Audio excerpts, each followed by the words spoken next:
자, 오늘 말씀은 마태복음 27장 50절부터 53절까지 읽겠습니다. 자, 시작. 예수께서 다시 크게 소리 지르시고 영혼이 떠나시니라.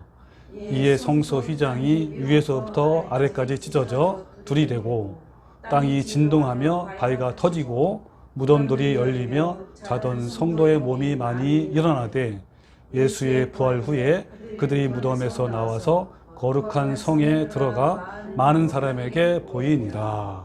아멘. 예.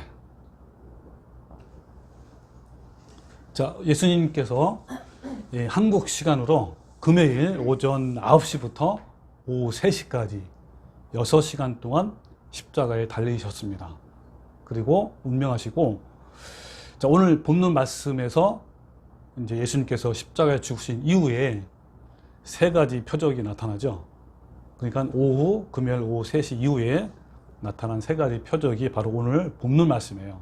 자, 첫 번째는 뭐였죠?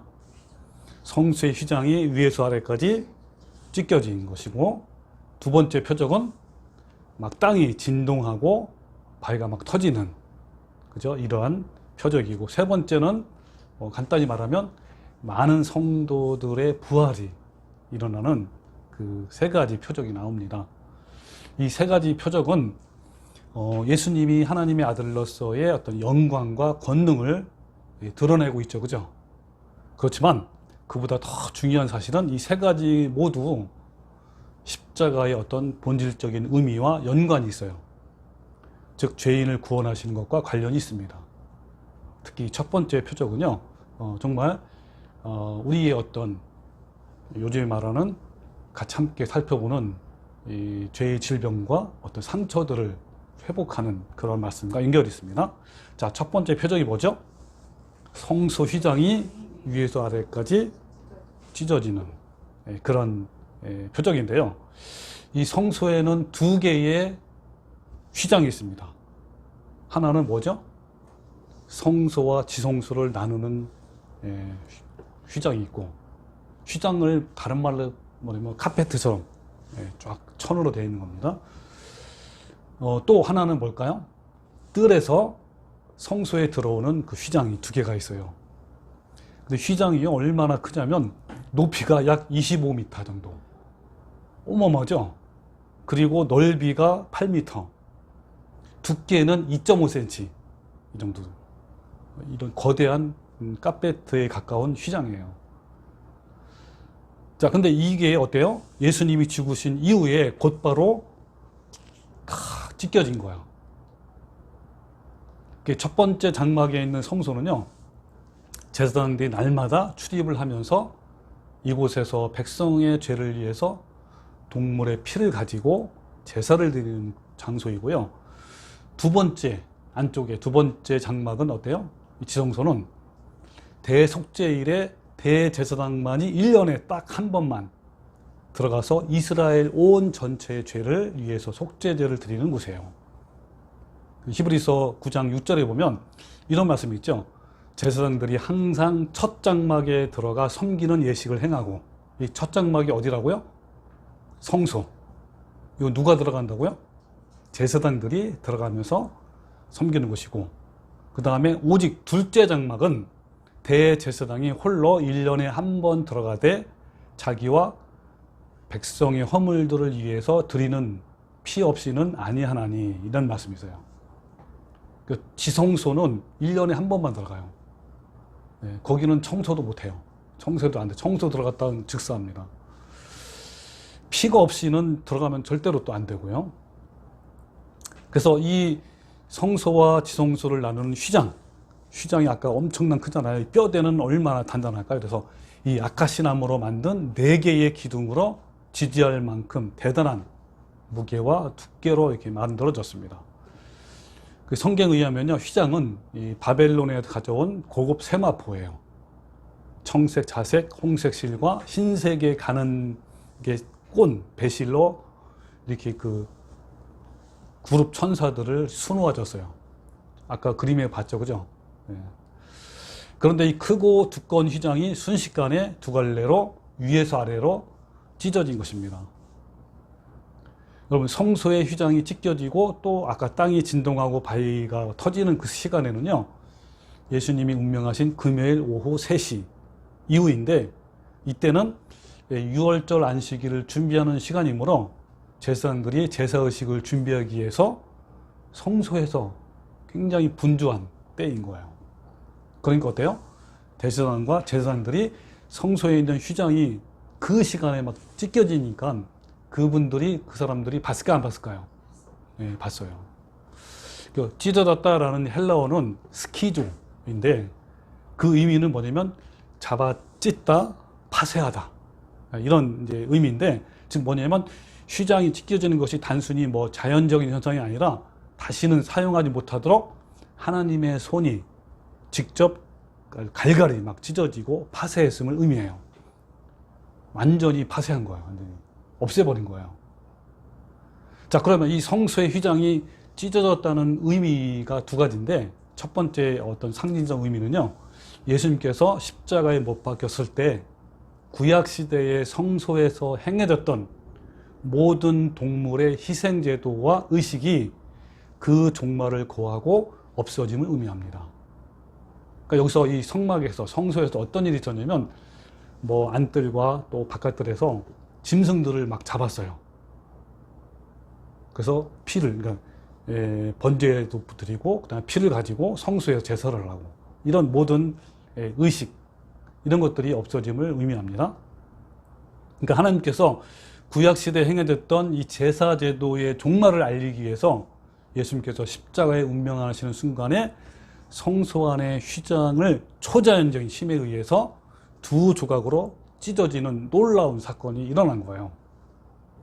그러니까 예수님께서 십자가 위에서 돌아가심으로써 더 이상의 동물의 피가 흘려질 필요가 없게 되었어요.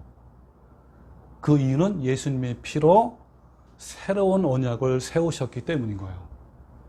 그러니까 무슨 말이에요? 유대인들이 구약시대 동안에 지켜왔던 그 성소에 관련된 모든 행사, 예를 들면 절기나 월삭이나 안식일에 행했던 모든 의식과 절기들은요, 예수님께서 인류의 죄를 위하여 십자가에 돌아가시고 바로 대속물이 되신 그 예수님을 예표하는 그림자예요. 자, 두 번째 의미, 성소의 휘장이 찢어졌다는 두 번째 의미는, 이 성소의 휘장은 예수님의 육체를 상징합니다. 뭐라 하냐면, 휘장은 곧 그의 육체니라 라는 말씀이 있죠. 그래서 이 성소의 휘장이 찢어진다는 것은요, 예수님께서 십자가에 죽으심, 즉 대속물이 되신 예수님이 자신의 육체가 찢겨지심을 말하는 겁니다. 특히 여러분, 지성소는요, 아까 얘기한 것처럼 하나님이 항상 임재하심을 상징하는 법궤와 그룹 천사들이 있습니다. 그 지성소는 아까 얘기한 대로 오직 대제사장만이 1년에 한 번만 들어가서 하나님의 임재 가운데 제사를 드리는 곳이에요. 이제 그 성소의 휘장이 찢어짐으로 말미암아 우리도 지성소에 임재하시는 하나님께 직접 나갈 수 있고, 그것을 뭐라고 표현하냐면 새롭고 살 길이 열렸음을 상징하는 거예요. 그러니까 아까 얘기한 것처럼 지성소는 누구만 들어간다고요? 대제사장만 들어가요. 그것도 그냥 들어가는 게 아니고 먼저 자기가 깨끗해야 되고, 그리고 피를 가지고 들어가야 되고, 그렇지 않으면 즉사하는 거예요. 자, 이것을 누가 들어갈 수 있다고? 이제 예수님 피로 말미암아 우리가 직접 나갈 수 있는 새롭고 살 길이 열렸어요. 뭐 때문에? 예수님이 찢겨지심으로 말미암아 그렇다는 거예요.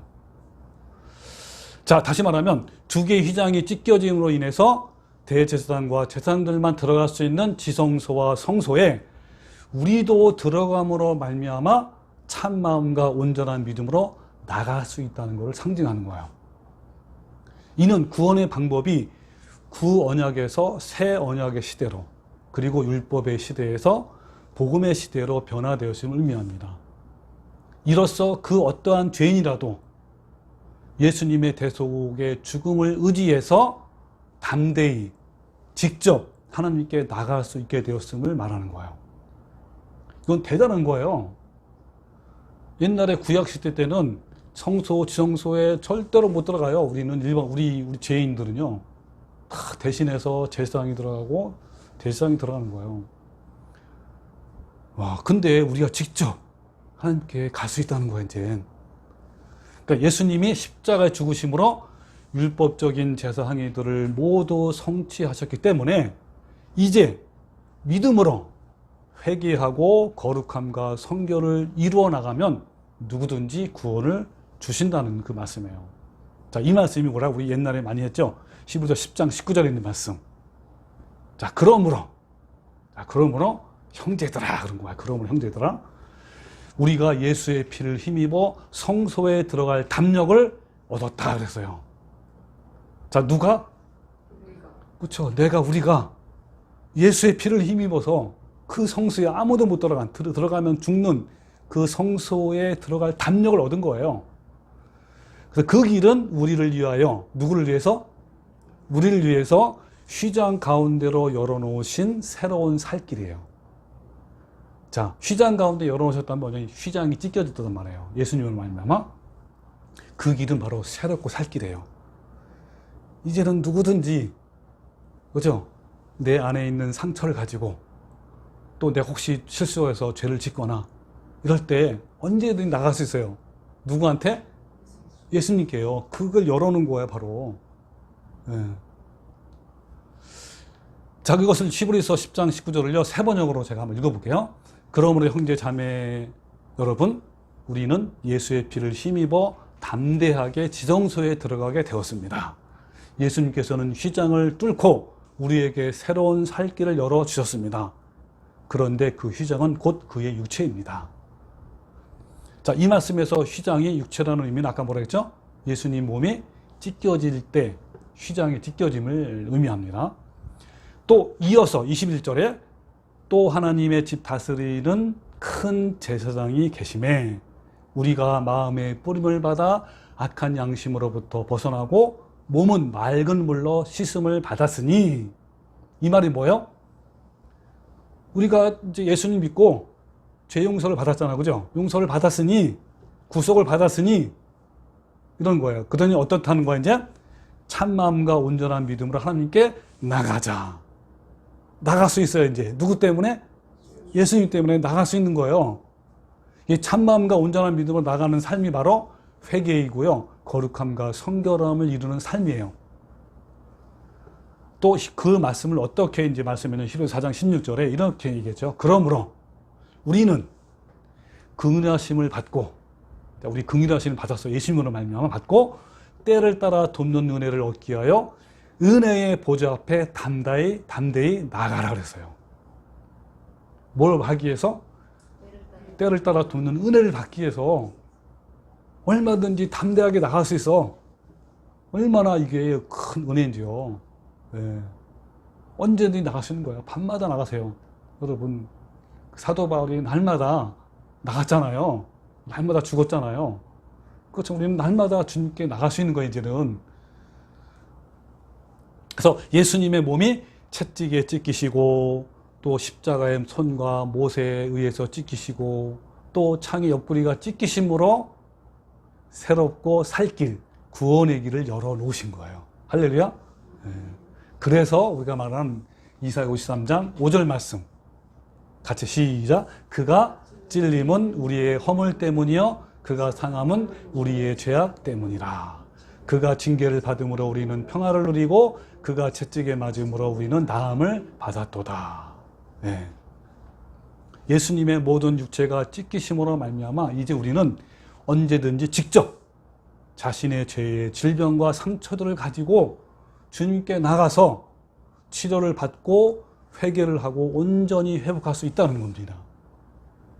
자, 이제 참마음과 온전한 믿음으로 하나님께 나갈 수 있다는 거예요. 자, 그래서 우리 깨어있는 교회에서 처음으로 지난주에 갈망과 회개 그리고 개혁이라는 주제로 수련회를 가졌습니다. 요즘 말하면 컨퍼런스, 아주 옛날로 말하면 부흥회를 한 거예요. 1박 2일로 처음으로. 근데 지난주인데 아까도 얘기했지만 한 달 된 것 같아. 오늘 시간이 이렇게 빨리 갔는지. 그러니까 여기서 이 개혁이라는 의미는 뭐라 그랬죠? 어디서 나온 개혁이라고 했죠, 제가? 로마서 12장 2절에 있는 말씀 가지고 끌어온 거예요. 어떤 말씀이냐면 너희는 이 세대를 본받지 말고 오직 마음을 새롭게 함으로 변화를 받아라 그랬어요. 여기서 새롭게 하다가 바로 아나카이노시스, 헬라어로. 이것이 바로 혁신, 혁명, 개혁 이런 뜻이에요. 그러니까 완전히 들러엎어서 새롭게 만든다는 뜻이에요. 그러니까 뭐냐면 이 세상을 사랑하고 추구하는 마음을 완전히 뒤집어엎는 거예요. 여러분 그렇지 않으면요 이 세상적인 마음에서 벗어나지 못하고 온전히 주님을 따를 수 없어요. 여러분 얼마나 많은 교인들이요 이런 마음의 혁신과 개혁도 없이 교회에만 열심히 다니고 있는 거예요. 아무 소용도 없습니다. 우리는요 갈망과 회개를 넘어서서 삶 속에서 온전히 개혁까지 나가야 하는 거예요. 그러니까 지금까지 살아왔던 그 모든 생활 방식이죠. 생각과 생활 모든 방식에서 완전히 둘러엎어야 돼요. 바꿔야 돼요. 여러분 우리가 지금까지 살아온 모든 방식과 생각은요 부패한 마음에서 나오는 죄에서 나오는 다 생각이고 또 활동들이에요. 생활 방식이야. 이런 것들을 완전히 다 엎어야 돼요. 그래서 어떻습니까? 그렇게 할 때 어때요? 주님께서 우리를 회복시켜 주시고 온전히 나가시는 거예요. 이게 완전히 개혁의 해요. 자, 그래서 오늘 설교에서는 먼저 이번 수련회에서 전했던 말씀을 간단히 요약을 한 다음에 이어서 이제 오늘 말씀을 이어갈게요. 자, 예수님은 십자가를 통해서 자신의 찢기심으로 우리의 부패한 죄들과 상처들을 직접 주님께 가지고 나가서 치료를 받고 회복하시기를 원하셔요. 자, 여러분 어려서부터 받아온 많은 죄악들과 상처들을 주님의 십자가를 통해서 여러분 완전히 치유가 되셨나요? 그럼 마음속에 아직도 쓴뿌리가 남아있습니까? 그러면요 우리를 위해 몸이 찢기신 예수님께 때를 따라 돕는 은혜를 받기 위해서 언제든지 나가십시오. 언제든지 열려 있어요. 언제든지 예수님은 두 팔 벌리고 오라고 하셔요. 네. 아마 이번 수련을 통해서 또 지금 거치면서 여러분들의 그 쓴뿌리들, 상처들을 치유를 받아왔습니다. 그렇지만 아직까지 남아있는 게 꽤 있을 거예요. 그죠? 언제든지 갈 수가 있어요, 우리가.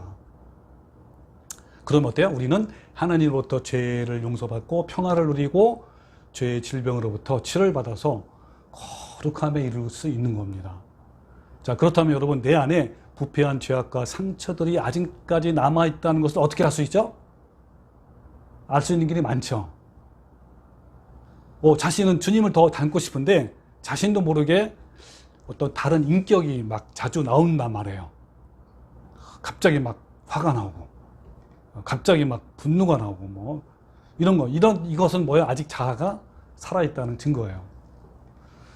쓴뿌리들이 많이 남아있을수록 어떠냐면 감정에 예민해요. 누군가 조금만 자기한테 소홀하게 대어도 막 서운하고 섭섭하고 나를 알아주지 못하고 이런 마음이 들잖아요. 그런 쓴뿌리 더 많다는 거예요. 목사님이 날 알아주지도 않고 쟤만 알아주고 저 사람만 알아주고 이런 것들 그렇습니다. 이게 자존심이 강하기 때문에 자신은 잘 느끼지 못하지만 또 상대방에게 막 까칠하고 막 공격적이고 이래요. 다른 사람들과의 관계가 관계에서 자주 부딪히기도 합니다. 이런 사람은 어때요? 아직 많이 남아있다는 거예요. 그래서 여러분 성경에 말씀하기를 뭐라냐면 죄와 싸우되 피 흘기까지 싸우라고 그랬어요. 여러분 왜 그 죄와 육체의 정욕과 피 흘리기까지 싸우라고 했을까요?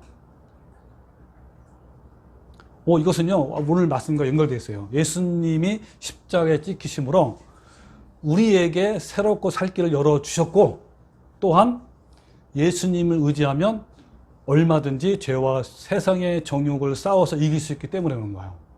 그렇기 때문에 싸워서 이겨라. 싸우라는 거야. 이길 수 있기 때문에. 자, 그래서 이제 예수님은 어때요? 두 팔을 벌리고 우리에게 다음과 같이 말씀하십니다. 자, 마태복음 11장 28절 한번 찾아볼 수 있으면 찾아보세요. 자, 우리에게 예수님이 두 팔 벌리고 어떻게 말씀하고 있냐면, 자, 마태복음 11장 28절부터 30절 말씀. 자, 볼게요. 지난번 카톡에 올렸던 말씀입니다. 자, 이런 말씀이 있죠. 수고하고 무거운 짐진 자들아 다 내게로 오라. 내가 너희를 쉬게 하리라. 자, 어떻게 한다고요? 수고하고 무거운 짐진 자들아. 여기 무거운 짐진은 어떤 겁니까? 아까 죄와 상처들이에요. 그걸로 말미암아 얼마나 마음이 아프고, 그죠? 쓰리고 힘들고 지칩니까? 자, 그런 자들 다 내게로 오라. 내가 너를 쉬게 하리라 하는 거예요. 네. 여러분 진짜 그렇지 않습니까? 여기서 어떤 사람은 쉬게 하라는 것이 육체의 노동을 쉬라는 게 아니에요. 여러분 육체의 노동은요 기쁨이에요. 하나님은요 우리가 직장에서 일하고 또 그런 걸 통해서 우리가 또 뭐 봉급도 받고 그러잖아요. 이게 하나님의 기쁨이에요. 주신 이걸 누리라는 거예요. 어머니. 자, 그런 육체의 노동이 아니라, 그죠? 그런 짐이 아니라 어떤 짐이에요? 예, 마음의 어떤 질병들. 이것들이 없어지면 어떻죠? 여러분 얼마나 평강한지요. 그래서 우리 마음에 하나님이 부어주시는 사랑과 평강과 은혜가 충만하면요 어떤 상황에도 진정한 쉼을 얻을 수 있어요. 근데 여러분 돈이 많아요. 그러면 여러분 진정한 쉼이 있을 것 같아요? 네? 천만의 말씀 아니에요. 더 번민하고 고통하고요 더 괴롭습니다. 또 뭐라 그랬죠? 나는 마음이 온유하고 겸손하니 나의 멍에를 메고 내게 배우라. 그러면 어때요? 그러면 너의 마음이 쉼을 얻으리니 그랬어요. 자, 쉼을 얻는지 뭐가 얻는다고요? 육체가 쉼을 얻어요? 마음이 얻어요? 마음이. 그럼 마음이 쉼을 얻으면 육체는 어떨까요? 쉼을 얻는 거예요. 그래서 여러분 예수님이 주시는 이 마음의 쉼, 평강이죠. 여러분 얻었습니까? 아멘이에요? 노멘이에요? 아멘이요? 노멘? 네. 그래서 이는 내 멍에는 쉽고 내 짐은 가벼움이라 그랬죠. 여러분 이런 마음 상태가 되어야 해요. 왜? 그러나 이 쓴뿌리가 많이 있음에도 불구하고 그냥 조용히 절망하면서 자신의 영혼을 방치하고 있는 교인이 굉장히 많아요. 남들도 다 그러는데 뭐 괜찮을 거야. 뭐 살다 보면 어떻게 되겠지 라고 자신의 영혼을 방치하면서 예배당만 왔다 갔다 하는 교인이 매우 많다는 거예요. 이렇게 내 영혼을 방치하면 어떻게 된다 그랬죠? 예? 예, 내 안에서 계속 굶어서 또 굶고 어때요? 막 터지기도 하고 이렇잖아요. 점점 부패하고 썩어져 간단 말이에요. 그래서 어떻게 돼요? 자신의 전 삶의 영역에서 자신도 모르게 매우 나쁘게 영향을 받고 있어요. 여러분 자신의 쓴뿌리를 제거를 해야 되는데 그 방법을 알기 위해서 오늘 다시 나사로의 무덤으로 한번 가봅시다.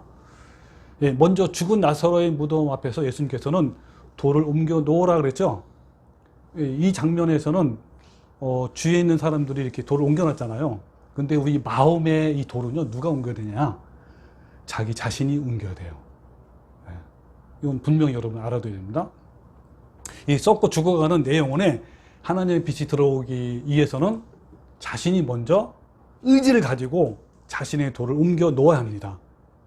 자신의 분명한 의지적 결단이 있어야 하는 거예요. 누가 나를 도와주겠지가 아니라 내가 해야 하는 내가.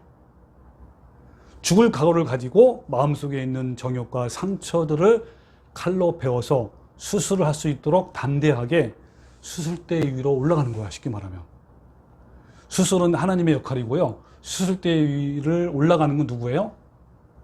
내가 하려는 거, 우리 자신이 올라가는 거예요. 주께서 주님께 애통하는 간절한 마음으로 주님의 수술대에 올라가야 합니다. 어떤 마음으로 올라갈까요? 주님 제발 도와주세요. 이렇게. 주님께서 도와주시지 아니하면 저에게 희망이 아무것도 없습니다. 라고 매달리면서 올라가야 되는 거예요. 파탄된 마음으로 애통하고 상하고 통회하는 마음으로 주님께 나아가서 간구하는 모습을 생각하면요, 우리 지난번에 봤지만 야곱의 씨름하는 장면이 떠올라요. 간단하게 또 한번 해볼게요.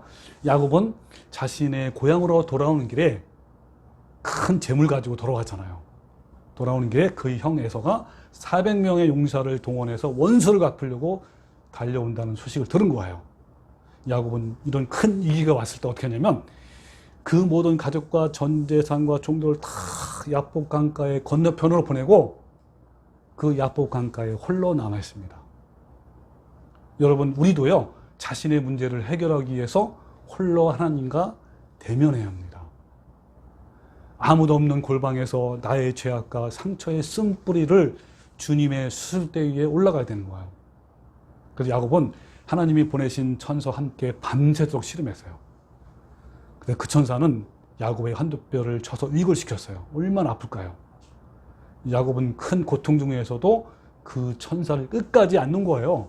왜요? 그 천사를 놓는 순간 자신의 인생은 모든 것이 물거품이 된다는 걸 알았기 때문인 거예요. 해가 밝아오니까 그 천사가 이렇게 얘기하는 거예요. 아, 동이 트니까 빨리 나를 가야 돼. 빨리 내보내줘. 그러니까 그때 야곱이 뭐라 그랬다고요? 저를 축복하지 않으면 보내주지 않겠습니다. 자, 한번 따라해 보세요.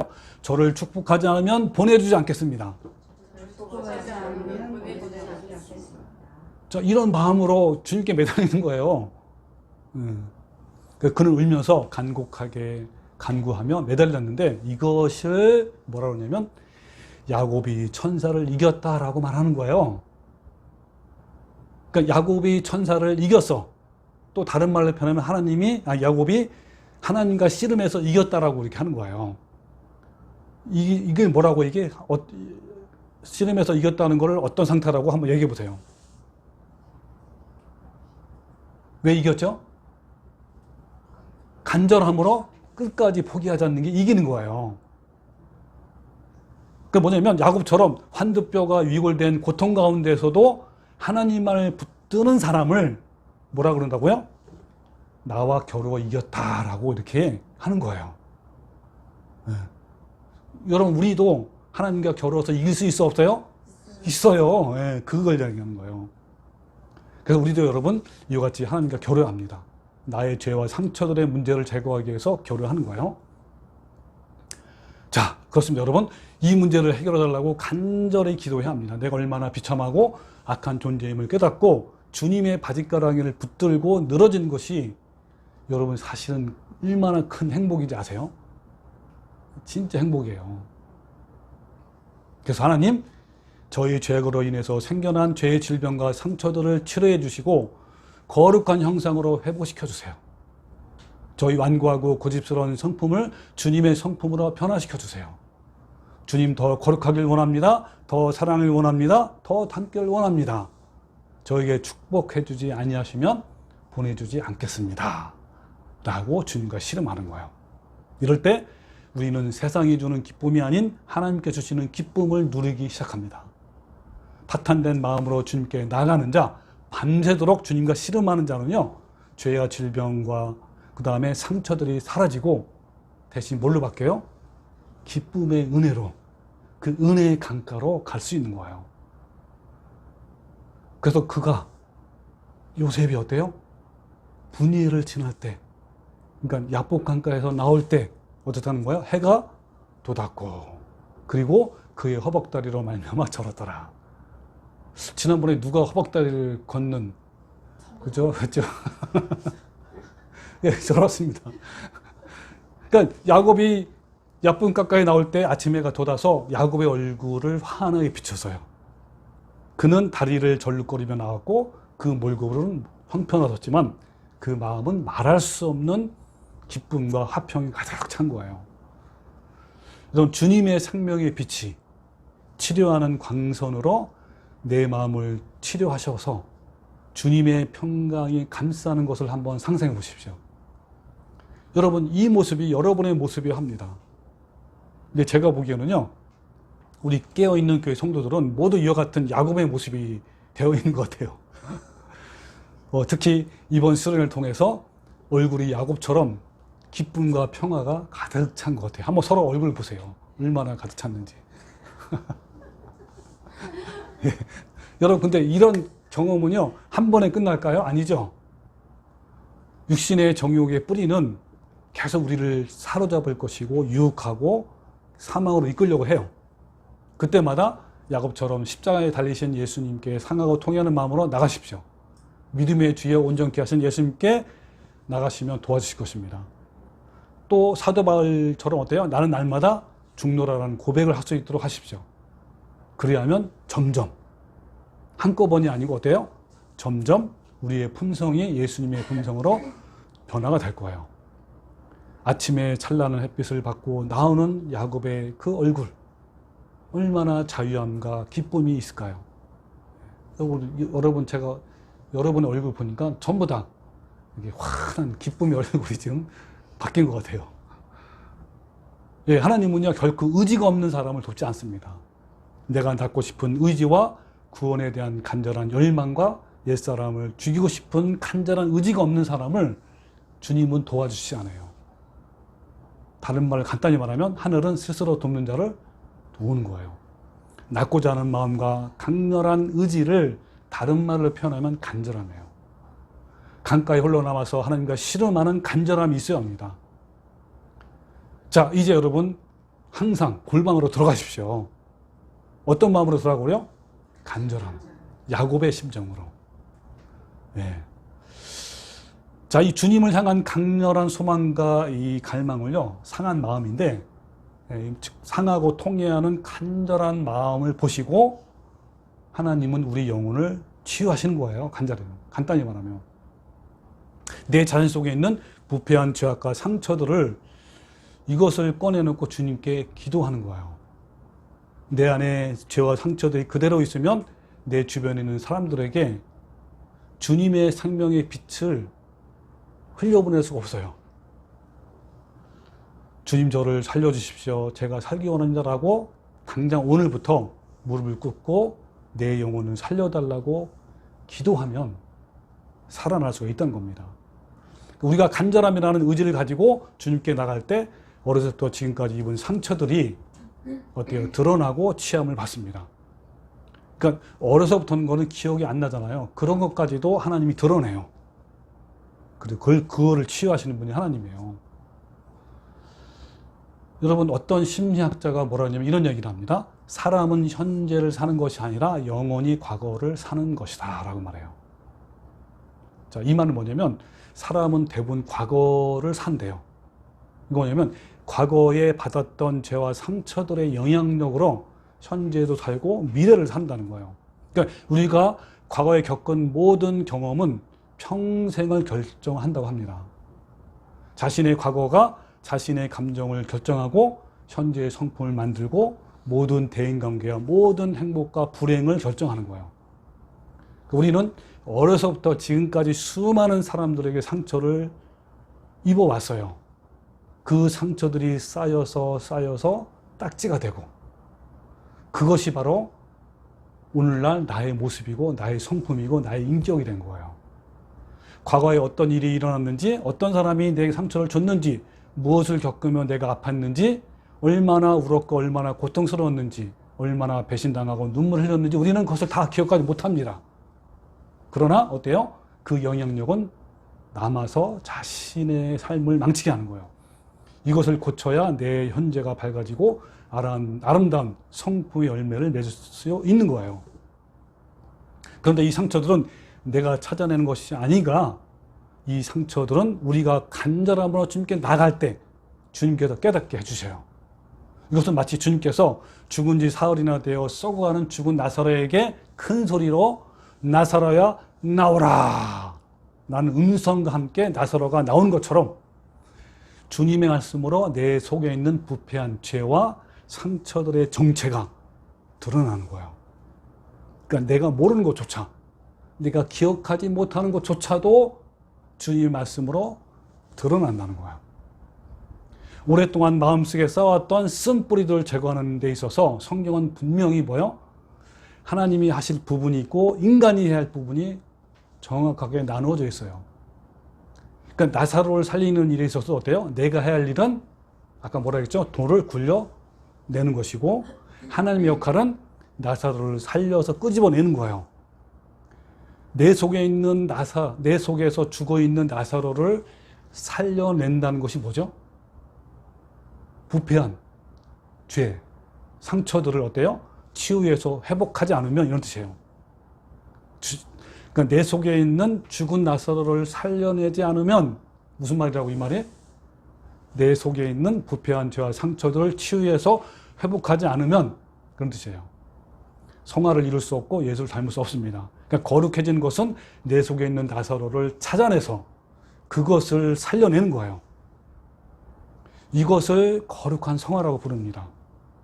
그러므로 크든 작든 간에 우리는 나사로를 살려내야 합니다. 이때 내가 해야 할 부분과 하나님이 해야 할 영역이 있다는 거예요. 그러니까 하나님과 우리 역할은 마치 벽에 붙어있는 콘셉트와 플러그와 같아요. 그러니까 콘셉트는 바로 예수님이에요. 하나님 예수님이고 플러그는 누구예요? 나 자신이에요.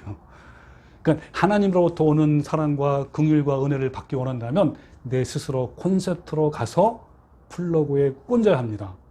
그것이 나의 역할이에요. 기도만 하지 말고 낳고자 하는 강력한 의지를 가지고 플러그를 꽂아야 하는 거예요. 그런데 사람들은 이것을 안 하는 거야, 쉽게 말하면. 힘들고 어렵고 고통스럽다고 표현을 하는데 자기 감정과 성품 때문에 힘들어하면서도 자신의 돌을 굴려내고자 하는 강력한 의지가 없어요.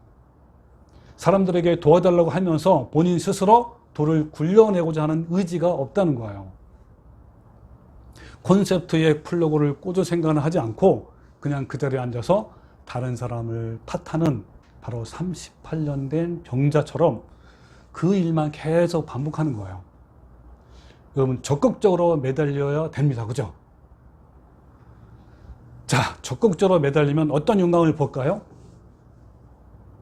나사로와 나오라라는 음성이 들리는 거예요. 또 38년 된 병자에게 뭐라 그랬지 예수님이? 내 자리를 들고 걸어가라! 라는 이런 음성이 들리는 거예요. 이것처럼 여러분 각자에게도 이런 영광의 회복과 기쁨과 평강이 올 겁니다. 이 낫고자 하는 의지, 즉 하나님의 빛을 받아들이기 위해서 필사적으로 무덤의 돌을 굴려내고자 하는 그 의지와 간절함과 갈망과 그 의지 끝에 반드시 하나님의 음성이 듣게 돼 있어요. 어떤 음성이요? 나사로야 나오라 라는 음성. 여러분 나사로야 나오라 라는 음성이 뭐죠? 내 안에 있는 죄와 상처들을 깨닫게 해주고 끄집어내는 거란 말이에요. 자, 어때요? 이 음성과 함께 저 동굴 안에서 수족을 배로 동인 채 나사로가 마치 어때요? 기차가 레일에서 끌려 나온 것처럼 끌려 나왔어요. 그러니까 영화에 보면요, 나사로가 걸어 나올 때 걸어서 나오잖아요, 영화에서. 근데 그런 형태가 아니에요. 당시에 두 발을 동시에 붕대로 감아서 장사했어요. 꽁꽁 두 발부터 팔까지 다 꽁꽁 묶이고 머리는 두건으로 쌓인 채 그대로 나온 거예요. 그러니까 마치 뭐가 되냐면 기차가 이렇게 레일로 쭉 나온 것처럼 나사로가 쭉 나온 거예요, 이렇게. 그러니까 나사로는 부활했고 살아서 끌려 나왔어요. 의식이 돌아왔고 몸은 살았습니다. 그러나 여전히 움직일 수 없어요. 여전히 그의 몸은 유황을 바른 붕대로 칭칭 감겨져 있고 석고처럼 굳어져 있고 얼굴은 두건으로 쌓여져 있기 때문에 그는 볼 수도 없고 움직일 수가 없는 상황이에요. 그때 예수님이 뭐라 그랬죠? 네, 이렇게 해야 된다. 죽은 자가 수족을 배로 동인 채로 나오는데 그 얼굴은 수건으로 쌓였더라. 그때 예수께서 이르시되 풀어놓아 다니게 하라 그랬어요. 어떻게 하라고요? 네, 다니게 하라. 이것이 하나님께서 죽은 나사로를 살리는 두 번째 단계예요. 첫 번째 단계는 시체를 살려서 끌어내는 방법이고, 이건 누가 하는 거예요? 하나님이 하시는 거고, 두 번째는 붕대를 풀어 놓아 다니게 하라는 겁니다. 나사로의 시체를 감싸고 있었던 유황을 바른 붕대는 풀어져야 되고 그의 얼굴에 감싸고 있던 두건은 벗겨져야 합니다. 그래야 나사로는 보게 되고 움직일 수가 있다는 거예요. 그런데 유황 바른 붕대는 나사로 스스로 풀 수가 있어 없어요? 없어요. 그 역할을 누가 한다 그랬습니까? 여기 있는 것처럼 너희가 이 붕대를 풀어줘라. 그리고 그가 자유롭게 다니게 해라 그런 거예요. 저는 이것을요, 믿음의 공동체가 해야 할 거라고 저는 생각합니다. 누군가가 나사로의 붕대를 풀어주는 역할을 해야 하는데 그 역할을 누가 하는 거라고요? 우리가 하는 거야, 우리가. 이 붕대를 푸는 것이 뭡니까? 즉, 상처 입은 사람이 치유될 때 도와주는 역할을 우리 형제 자매가 해야 하는 거예요. 그러니까 우리가 간절함으로 주님께 나갈 때, 그죠? 나갈 때 어떻다 그랬어요? 내 안에 깊숙이 숨어 있는 죄와 상처들을 하나님이 깨닫게 해줘요. 누가 한다고요? 하나님이 깨닫게 해줍니다. 또 주님의 말씀으로 그 죄와 상처로부터 치료받고 회복되지만 아직까지 남아있는 붕대를 형제 자매들이 풀어줘야 한다는 거예요. 자, 아직까지 남아있는 붕대를 풀어준다는 것은 무엇을 말하냐면 공동체 안에서 자신의 깊은 죄와 상처들을 서로 나누고 간증하고 고백하고 서로 세워주고 격려하고 안아줌으로써 공동체 안에서 자유함을 누리고 또 사람들과 관계에서 자유함과 온유함을 누리게 할 수 있는 이걸 가지고 바로 남아있는 붕대를 풀어주는 거예요. 우리가 공동체 안에서 서로 붕대를 풀어줄 때 진정으로 서로 연합하고 동거할 수 있고 그 공동체의 일원으로 살 수가 있고요. 그리고 예수님의 몸된 교회의 지체가 될 수 있는 겁니다. 자, 또 한 가지 중요한 것은요, 주변에 상처 입은 사람들이 치유할 수 있도록 도와줄 수가 있어요. 어떻게 할 때? 우리가 서로 공동체 안에서 붕대를 풀어줄 때 주변에 있는 사람들을 어떻게 하다고요? 치유받을 수 있도록 도와준다는 거예요. 그러니까 자신의 죄와 상처로부터 회복이 되면 가장 먼저 가까운 사람들이 변화된 자신의 모습을 보고 놀라운 반응을 하게 됩니다. 와, 저 사람은 예전에 자주 짜증내고 까칠하고 퉁명스럽고 얼굴도 항상 어두침침하고 그렇죠, 이랬는데 저렇게 변하다니 참 놀랍다. 와, 우리 엄마 아빠가 전에는 날마다 그렇게 잔소리를 하고 내 말을 무시하고 자기 주장만 하더니 이제는 나를 용납해주고 따뜻하게 대해주고 잔소리도 안 하네? 와, 저 사람 좀 봐. 와, 저 언니와 누나와 형, 동생, 저 사장님을 봐. 얼마나 사람이 순해지고 상냥하고 얼굴이 환해지고 항상 기뻐하고 감사하는지 보라고. 네, 이런 반응들이 나오는 것은 지극히 당연해요. 만약에요, 내 가까운 주변에 있는 사람들로부터 이런 반응이 없다면요, 그 안에 여전히 쓴뿌리가 많이 남아있다는 증거예요. 자, 이런 반응이 내 주변으로부터 올 때 어때요? 우리는 붕대를 서로 풀어주는 경험을 했기 때문에 그들을 생명의 길로 갈 수 있도록 인도할 수가 있어요. 이것이 바로 내 안에 있는 주님의 빛과 생명이 자신의 주변의 사람에게 흘려보낸다고 이렇게 표현하는 거예요. 저는 이 표현을 자주 보냅니다. 내 안에 있는 생명을 누구한테 흘려보낸다 할 때 바로 이거예요. 아주 제가 자세히 설명했죠, 그죠? 그럼 만약에요, 자신이 이런 경험이 없으면요, 즉 죄와 상처가 회복이 되고 공동체에서 서로 붕대를 풀어주는 경험이 없으면 어떻게 내 주변에 있는 사람들을 생명의 길로 인도할 수가 있겠습니까?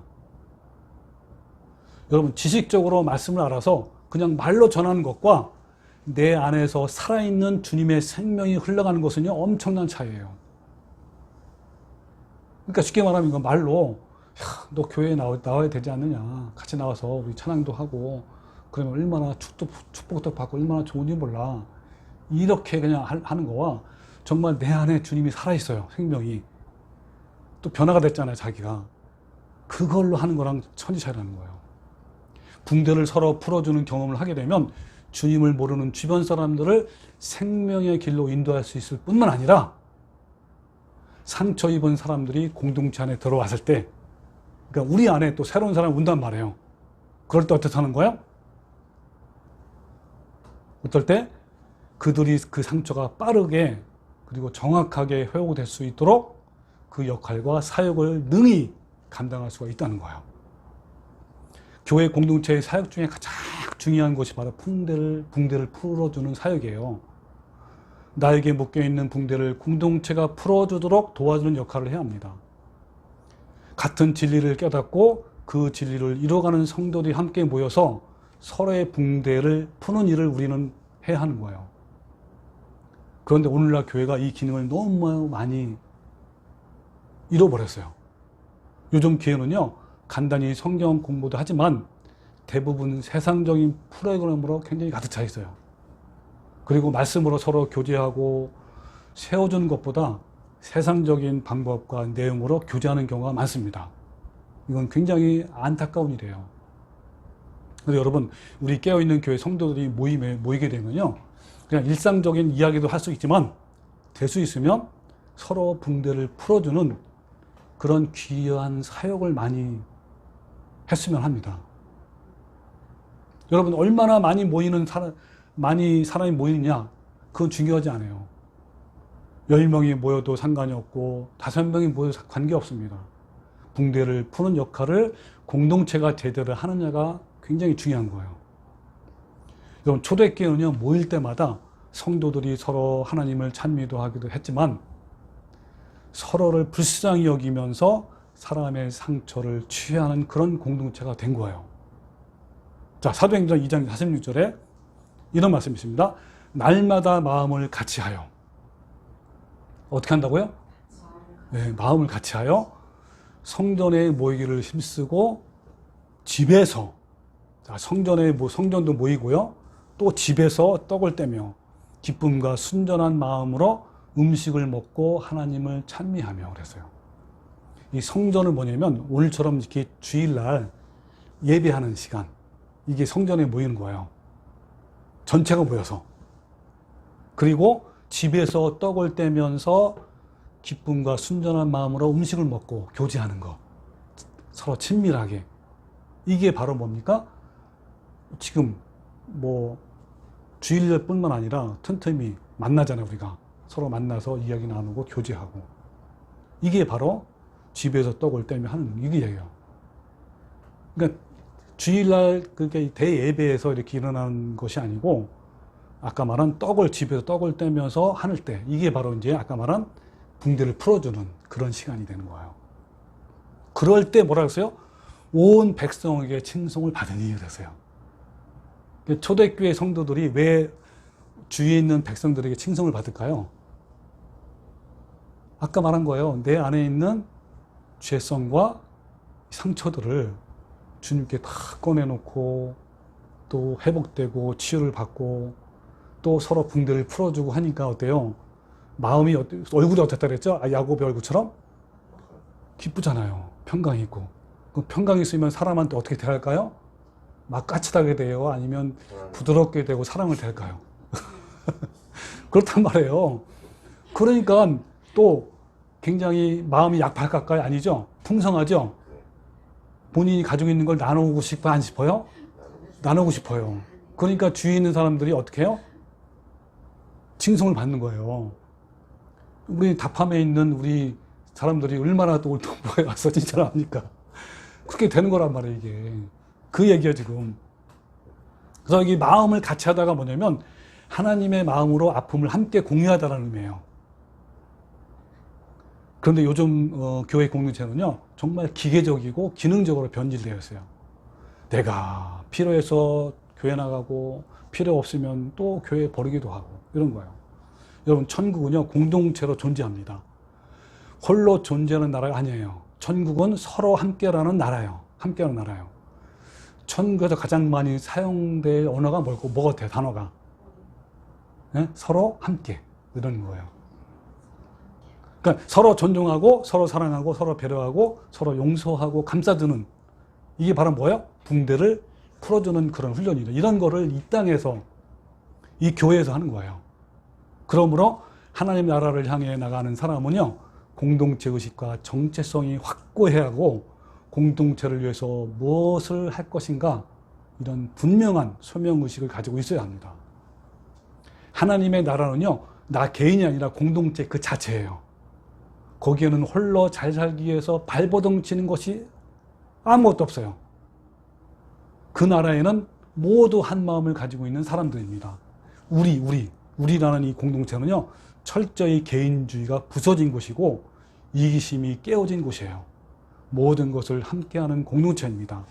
여러분, 우리라는 이 공동체는요, 기쁨과 슬픔과 아픔을 함께 공유하고 있는 성도들 말이에요. 이 땅에서의 공동체의 표본은 바로 초대교회의 모습이에요. 아까 말씀드린 날마다 마음을 같이 하며. 날마다, 이 날마다라는 소리 왜 날마다랄까 좀 생각해 봤는데, 여러분, 그때 당시에 이스라엘 민족은 그 예루살렘을 중심으로 살았잖아요. 그래서 자신은요, 날마다 모이려면 근처에 있어야 돼, 교회 근처. 그래서 저 멀리에서 오셨잖아요. 가까이.